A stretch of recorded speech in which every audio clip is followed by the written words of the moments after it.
Despina Katsikakis, welcome. A warm applause, please. Thank you. We didn't even meet. No, in person. I'm Robert. Thank you very much. A very difficult presentation to follow. I found that incredible for those of you that were here previously. So a slightly different perspective. Just a little background on who I am. I have worked in workplace transformation for over 35 years, predominantly with global occupier clients who look to use the workplace to drive employee engagement, and then taking that knowledge to inform landlords and developers on how to future-proof their buildings and developments around the world. So I want to touch on some of the key themes that are disrupting the way we think about the places we work. And of course, they're not going to be surprising to you. They're around AI and automation, the shift in demographics, sustainability, or the way I like to think of it more is our new awareness that we need to have resilient people and a resilient planet. I think all three of those are starting to radically redefine how we think about place, and particularly how we think about places we work, and why do we need them, and what do we do there. AI and automation is really something that everyone's talking about all the time. And I love the quote that Bill Gates often says is that as a society, we're very slow to predict how technology is going to change in the next couple of years, and actually tend to fall behind as well with the next 10 years because it moves so much faster than us. So we tend to anticipate massive changes in the short term and get it wrong in the long term. And I'm quite excited about this whole area because a lot of what I will talk about is, in a way, this symbiosis between technology and humanity. And the more AI and automation begins to enable us to augment human performance, the more we begin to focus on real human skills in the workplace, intuition, creativity, and our ability to create buildings that enhance both of those is going to be critical in the future. One thing we know for sure, we might not be able to predict technology changes, but what we know is that we are in a completely different context in terms of who is going to work.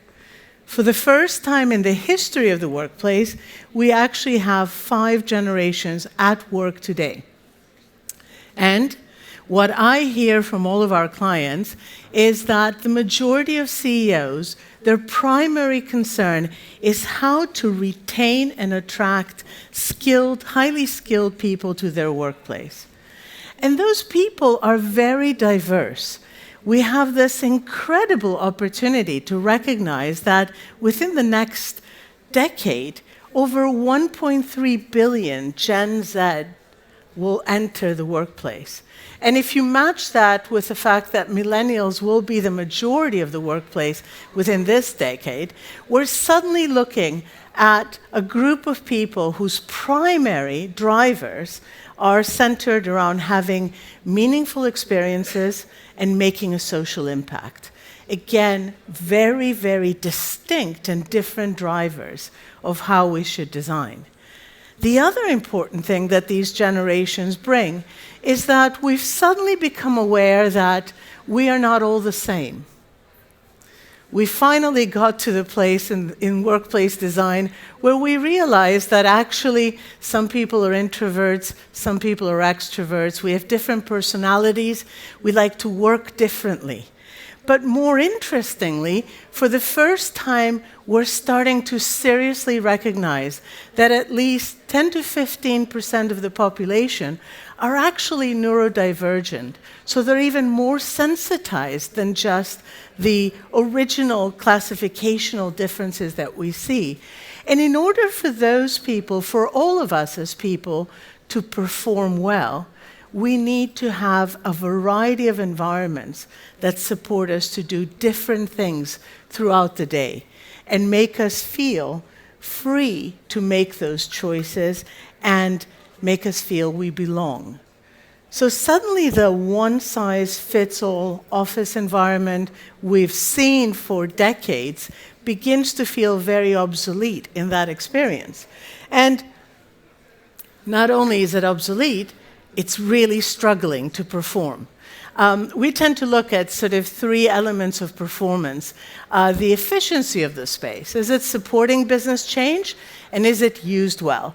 And our data indicates that 58% of the time is about the average of how offices are utilized throughout a typical workday. So very inefficient and very unsustainable. The second element we look at is, does it enable people to really do their best work?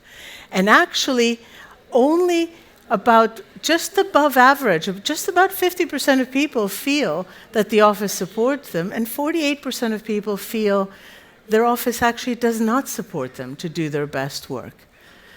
Lastly, does it feel like a great place to work? Year upon year, we hear Gallup come back and say 70% of people are disengaged at work. And if this wasn't bad enough, underneath it all, there's a much bigger, riskier element. 1 in 3 of us actually suffers from stress-related illness, costing billions to the economy every year. And when we look at how that extrapolates into chronic illness resulting from stress, it's over $1 trillion just for the US economy. These are big, big numbers. So we're suddenly seeing our clients begin to really dive into what does it mean to invest in people differently, to really look at well-being and happiness as a metric. And many of our clients look at the data and actually say that for every dollar they invest, they get about $10 back as a business. And in companies that really take this seriously, over 60% of their people recommend them as a great place to work. Suddenly, that's a very different perspective on how we look at metrics of real estate. I now work for a large real estate company. Most of our clients measure their success by how they can reduce the cost of real estate. But when you actually look at that, that cost is only 10 to 15% of operational expenditure. Over 60% is the cost of people, and that cost reduction often negatively impacts people. How do we then shift the dynamic? We need to focus on how we design for the right aspects, for employee experience, for uniqueness, for actually things that matter to people. And we see that when we start thinking about environments that actually make a more human connection, those companies have lower absenteeism, greater engagement, greater customer satisfaction. So what are the things that we can measure? How do we begin to say, what is the workplace experience? We've developed a proprietary tool some years ago that looks at the characteristics that make up your experience at work. And we break it into 5 different areas. Your ability to focus, your ability to collaborate and team, to renew throughout the day, to bond and feel you belong, you're connected with your colleagues, and across all of that, your ability to learn, continuously learn, because that ultimately is what keeps people engaged and wanting to stay in that role.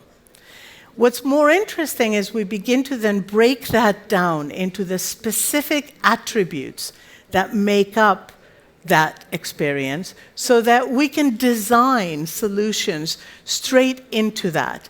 We're not just randomly saying what's the experience, but what can you, from a design perspective, from an investment perspective, do differently? So we're finding some interesting things. Our ability to renew at work is the lowest performing in every office, anywhere in the world we've looked at. Not surprising. How many people actually leave the office feeling better, more energized than when they arrived? Any hands up? One. Oh my goodness. I wanted to talk to you afterwards about what kind of office you work in. So it's usually not the case. We feel drained, we feel exhausted, and therefore we're not at our most creative, our most productive. So what we're suddenly seeing is two really interesting phenomena come together.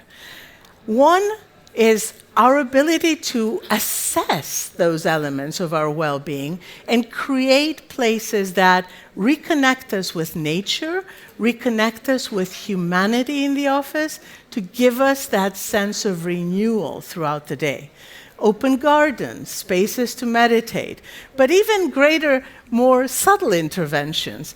Microsoft in their campus in Seattle actually grow their own lettuces and source everything on the campus, but they light the lettuces like you would jewels in a jewelry shop so that people suddenly feel the urge to have a salad instead of a Red Bull or a Coke. So being able to nudge behaviors.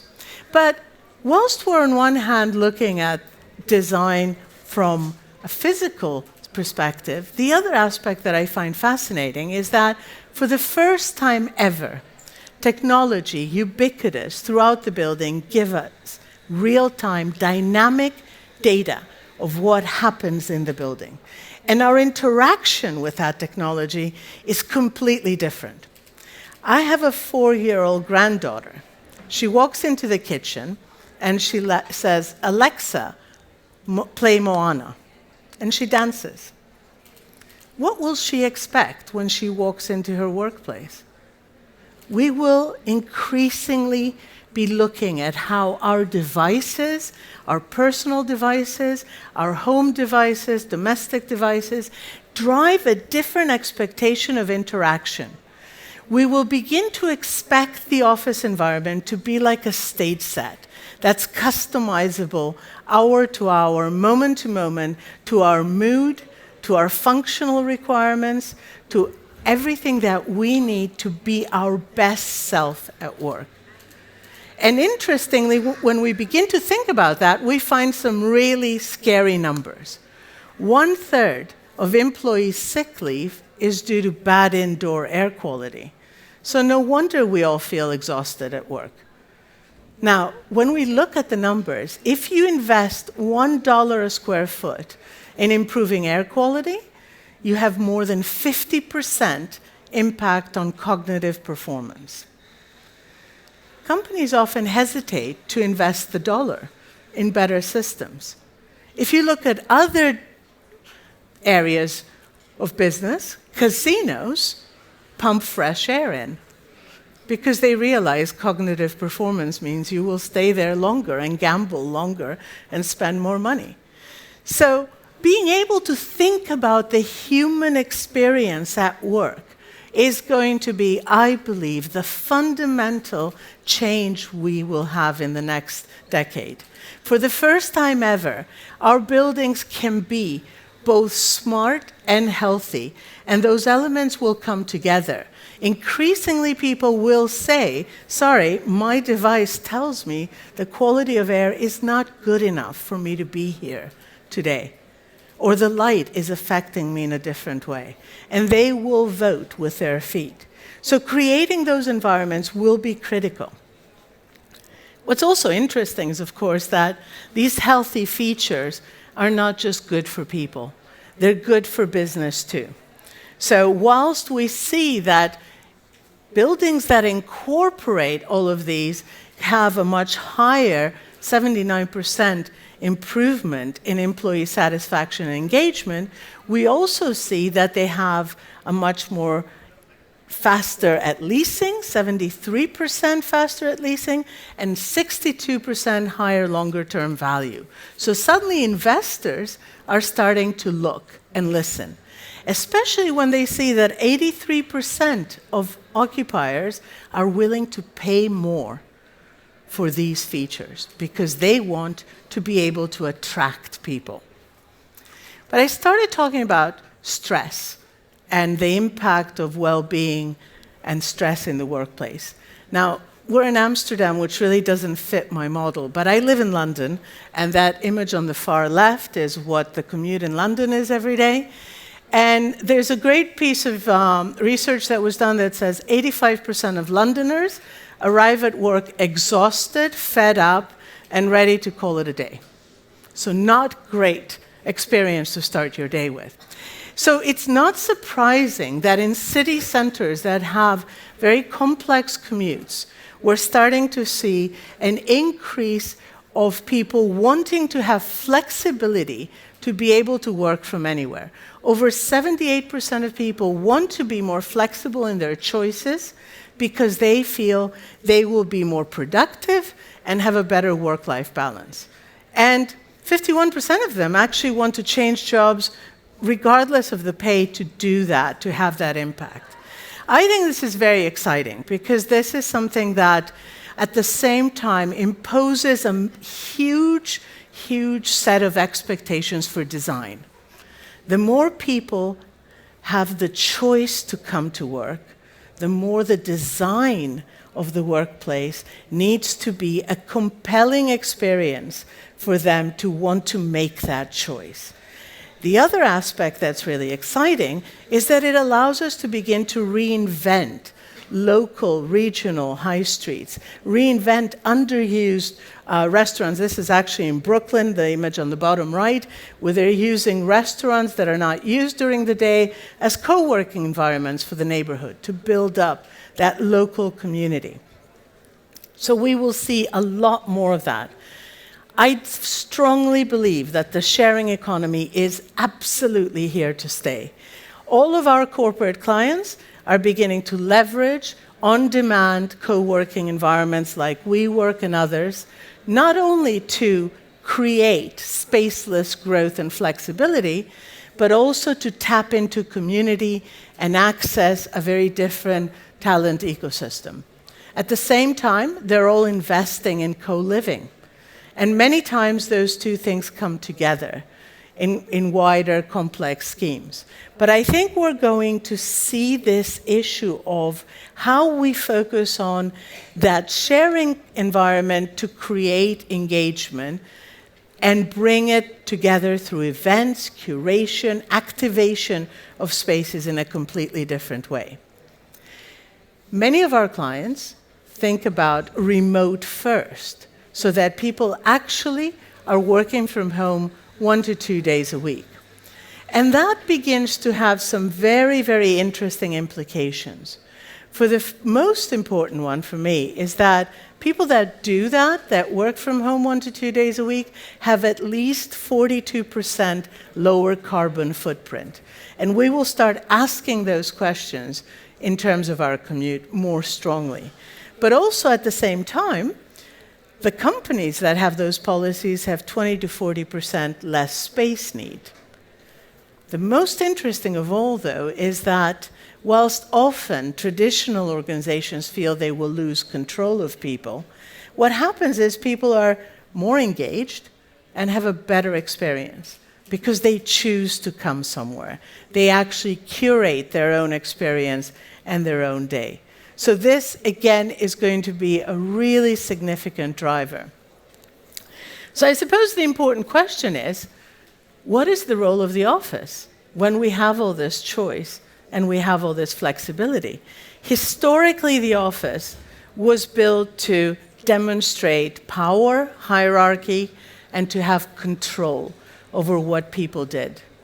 Today, the office is absolutely there to embody the brand, culture, and values of an organization, to live their brand, and to drive and enable community.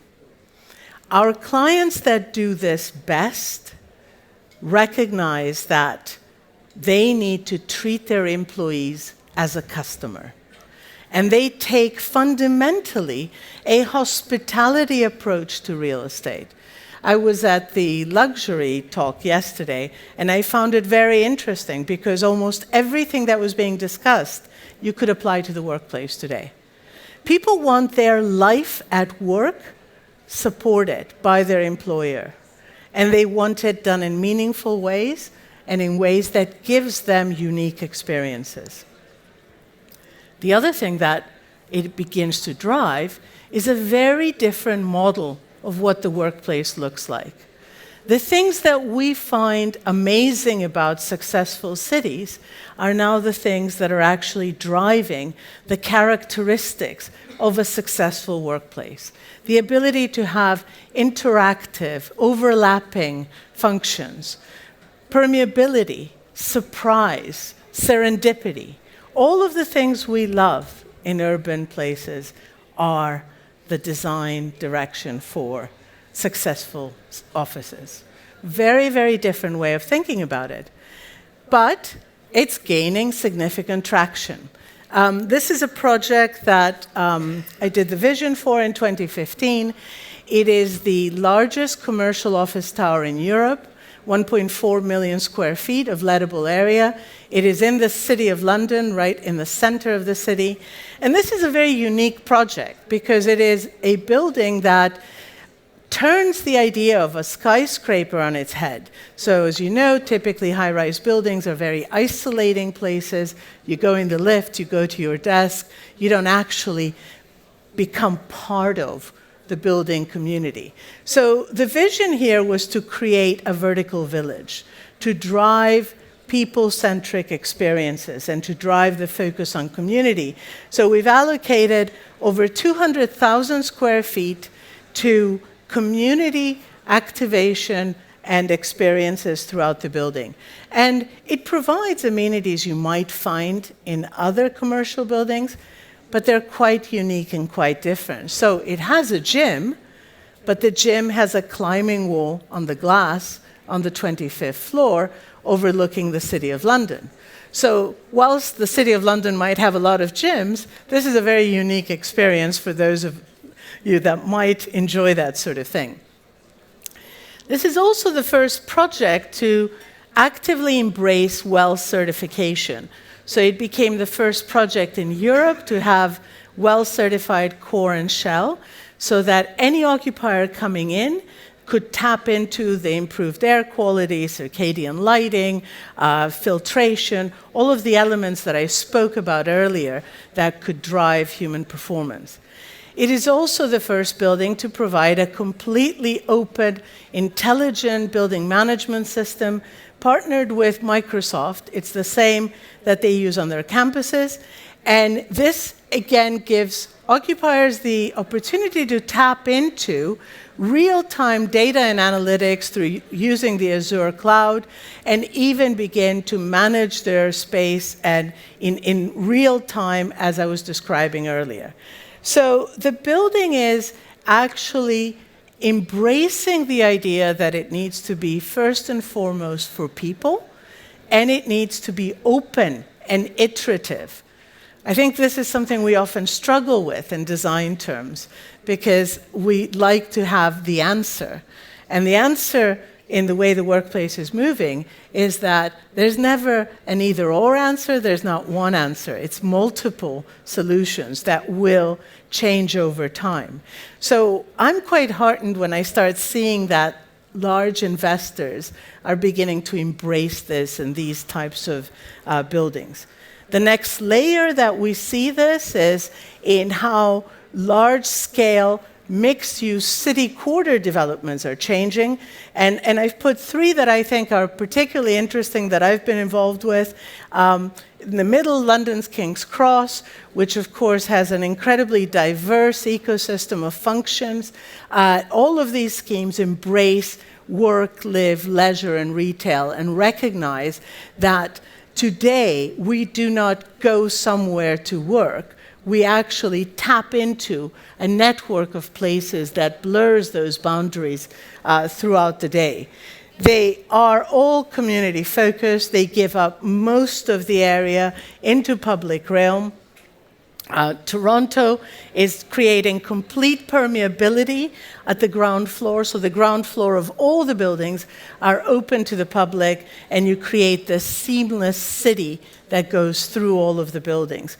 Barangaroo in Sydney is the first mixed-use commercial development to be carbon neutral, and in fact, they will be carbon positive. And what I like about these three is that they're all over 25 hectares. So these are significant pieces of city that are all beginning to embrace that curating the experiences across the city drives much greater engagement, much greater productivity for the city itself.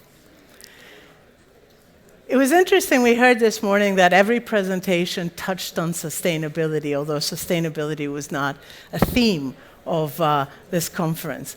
And I also will touch on sustainability because it is now something that is expected in a very fundamental way. We're seeing that certainly 90% of the world's largest companies are now actively committing to moving from shareholder value to stakeholder value by embracing greater commitments to sustainability. I think the thing that will impact design in the most profound way is a greater focus on embracing a circular economy of design. We're seeing something really interesting happen in the City of London, where for the first time, the new London plan will not approve buildings that actually do not have a circular economy strategy. And that's very, very significant. And in fact, I forgot to mention when I showed 22 Bishopsgate that building, which is 1.5 million square feet, has no parking, 0 cars, but 1,500 bicycle spaces. It also has an off-site consolidation center to reduce traffic into the City of London of delivery vehicles by 50%. So all of those elements we will see playing much stronger into the future. I've shown here the Edge Olympic in Amsterdam because I really love that building. I think it's a really simple way of reinterpreting an existing building into a completely new model of smart and well environment, as I was describing. So harnessing that employee engagement into that will be critical. So I think where I'd sort of like to conclude is that where we're moving is into an aligned approach with the way we approach the work environment that really begins to look at the individual priorities of being able to provide a healthy building to optimize time and use and therefore support healthy employees, building communities by leveraging a variety of locations and being much more inclusive in buildings, having sustainability not just at the level of specification, but actually in terms of social responsibility. And we will see building projects that work be ones that actually focus on experience and social impact very meaningfully. And they will do that through what I like to think of as managing space, time, and experiences to create lasting value.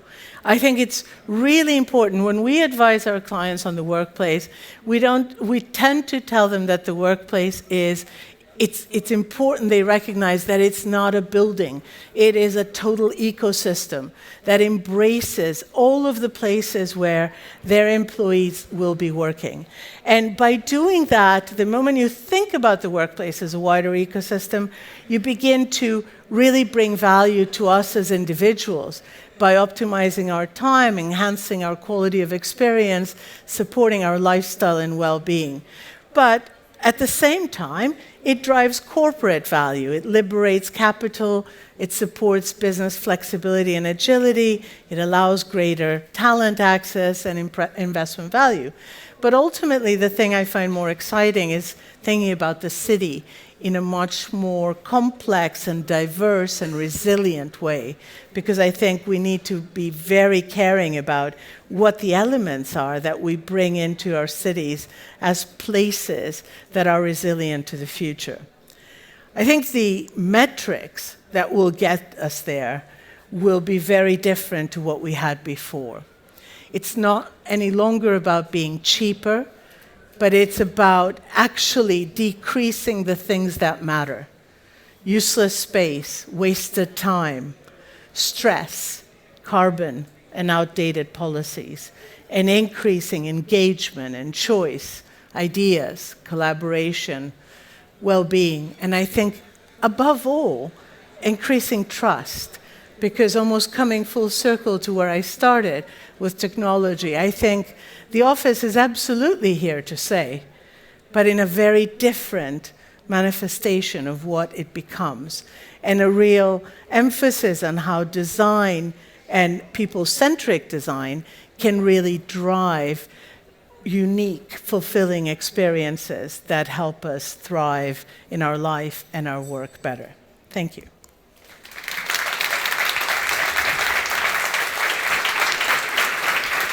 Thank you, Despina. What a wonderful picture you paint of the workplace of the future. I would like to work there. Yes. This lady does, right here in the front. She already works there. She's the one that raised her hand, so I'm impressed. I think it's hard to disagree with the picture that you paint, but how to get there. Right. I mean, I think that everybody in this space wants to work in a place that they feel home at, that they feel renewed, that makes them kind of happy, that improves their health. How to get there? How to do that? How to do that? Well, it's through evidence, and I shared a lot of data because I think the more evidence we have, the more able we will be to get there. I feel that I've done this for 35 years, and I would say it's the last 5 years that have been the most exciting, because the integration of technology into buildings allows us to have data in ways we never could before. And that means that we can really have a real active dialogue with the space that we use, and in ways that can completely transform the solutions we have. But as designers, and I expect many of the people here are designers, there's sort of three things that I think are really important. I was commenting with someone earlier about the images that we have out there on some of the awards, that you suddenly start seeing so many more natural materials. And I think that, that is an absolute given. So building with natural materials, bringing nature to impact the work environment is something that I think we all, as human beings, crave. We've become very disconnected from nature at work. So I think that's first and foremost. The second one is about the role of design, which I mentioned a couple of times, because I think the more we use ubiquitous technology ourselves and we feel we can work from anywhere, the more important it is to use design to create meaningful places. And I think we here are probably people that really understand what that means, and how we guide our clients to really focus on that meaning and connection and focus on experience is going to be critical. And the third one is about the ability to stay flexible and adapt. And I think that's often hard for us as a group of both design professionals, and certainly the real estate world wants the answer. And being able to allow the user to co-create the experience with you is going to be so important, and to see the workplace as dynamic and continuously evolving will be sort of three things that I hope will get us closer to that. Fantastic. So this will be a golden era for interior design. For sure, absolutely. Absolutely. I mean, I think suddenly, and it's surprising when you think about it, we I think have all been trained and have thought about this for a long time, but suddenly corporations at the level of the CEO realize that the physical environment is actually a tool for attracting and retaining talent. And that, I think, is incredibly exciting for us as an industry. But then again, the interior designer needs to be open to co-creation, right? Absolutely. To make it a success. Absolutely. And challenge your clients, I think, I think that currently they all do that. Yeah. But there's no leverage for them. Yes. Actually. So this is where you can leverage the data, and I think we will see, the way of using data to be able to validate design decisions is incredibly empowering. And I would urge all of you to be able to connect to the right use of data so that you can make those decisions. You can help your clients make those decisions in a different way. Any questions from you guys?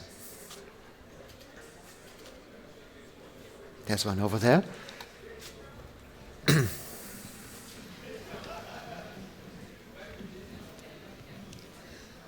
Hi, I'm not a designer at all, but I work in workplaces and I have gray hair. So you said something about 5 generations at work, and I'm interested in.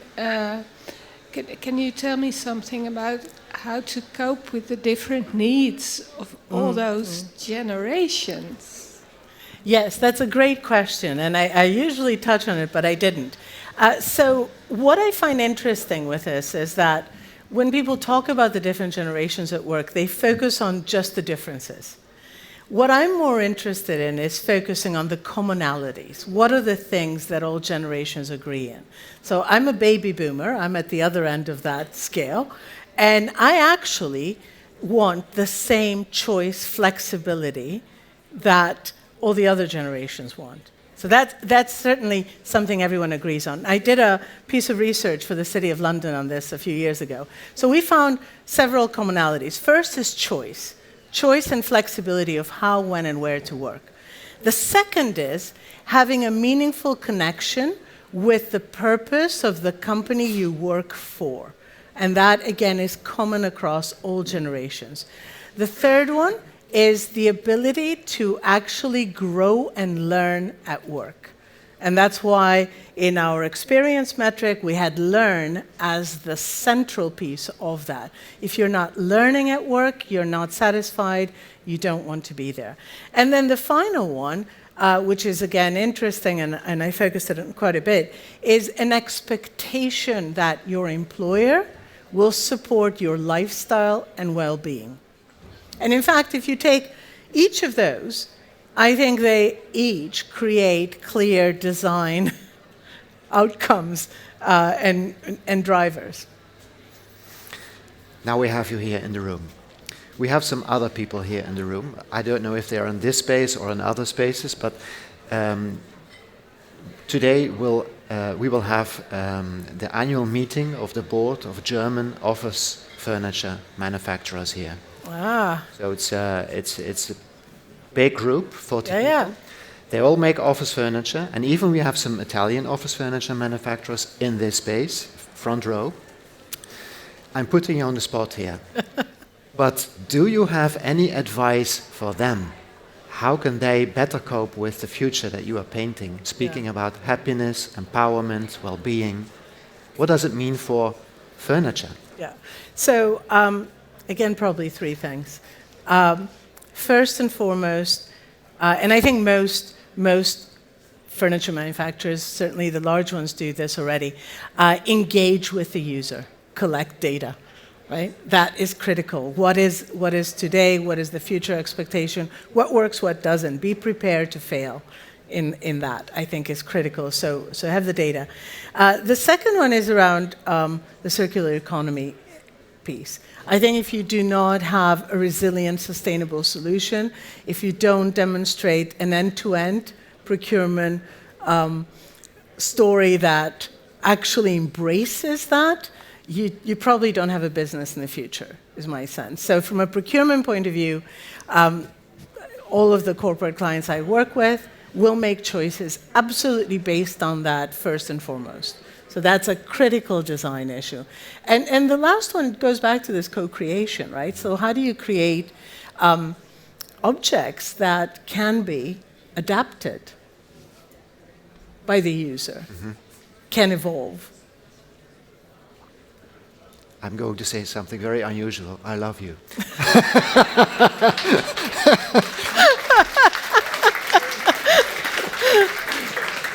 First time we meet, really. Oh, I'm really excited. Okay, I'm a little bit out of it. He's making me blush, by the way. I guess I'm blushing too. So any more questions? Pete.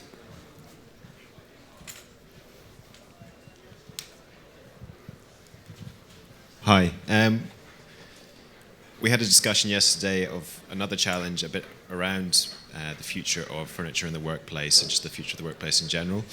And I think something that keeps on coming up about the current state of the workplace and its future is that, you know, hot desking, open plan have many benefits, but one thing it doesn't provide people with is, to touch on something that you said, Robert, this idea of being at home, this ability to express any kind of personal presence in the workplace. It's kind of a surface that you kind of slide off, you know, and the design is better, but you don't see yourself in it or don't have a way to put yourself in it. Is that something that people express to you that is a problem, or do they just not really fussed about it? This is a really great question, because it kind of goes back to the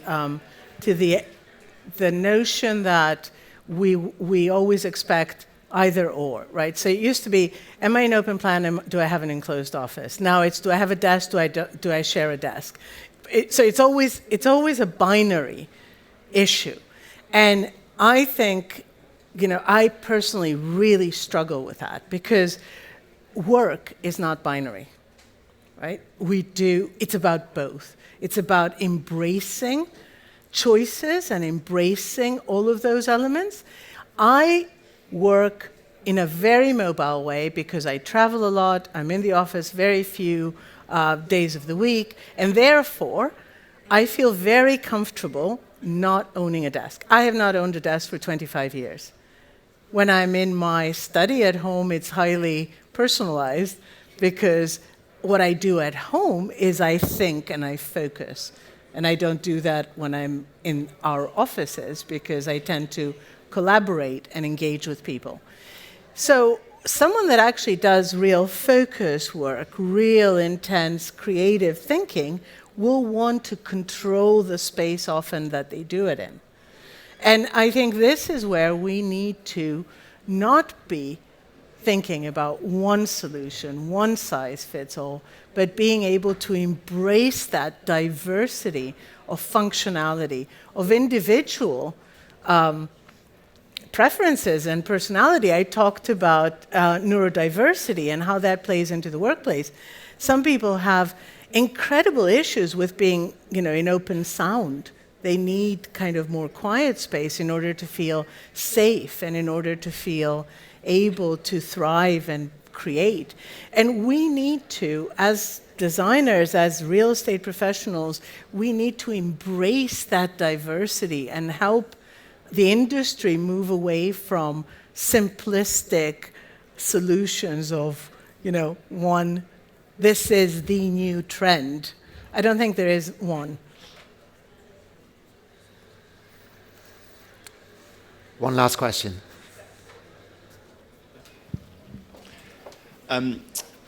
How would you say you could introduce, or how do you introduce a culture of trust? Obviously, the Western world is leading the way and pioneering the way of way workspace is developing. I'm going to give a probably very extreme example, but I'm working on a project that's in a region of the world that's very damaged by history. Other countries, other episodes, wars, and so on have left their mark. And there is a general fear that, or a lack of trust in the community, in society, that people, and this is just one example, perhaps think that, you know, other people still could be a spy or a secret police. And whilst I definitely sing from the same hymn sheet as what you've just presented, but how would you convince a developer that actually, if they're going to make a huge investment in their building now for the future, that they really need to try and implement some of these ideas and go about, obviously time will improve things, but... So, great point you raise, and it makes me think that, when people ask me about workplace design and where do I see innovation, how has innovation changed over the last decade, it tends to happen in places that have very much more open societies, much more flatter organizational cultures, much more engaging social behavior. So if I think about the places where design's been the most innovative, it's been in Australia, it's been in the Netherlands and the Nordic countries, right? At the extreme end would be places like New York, opposite end.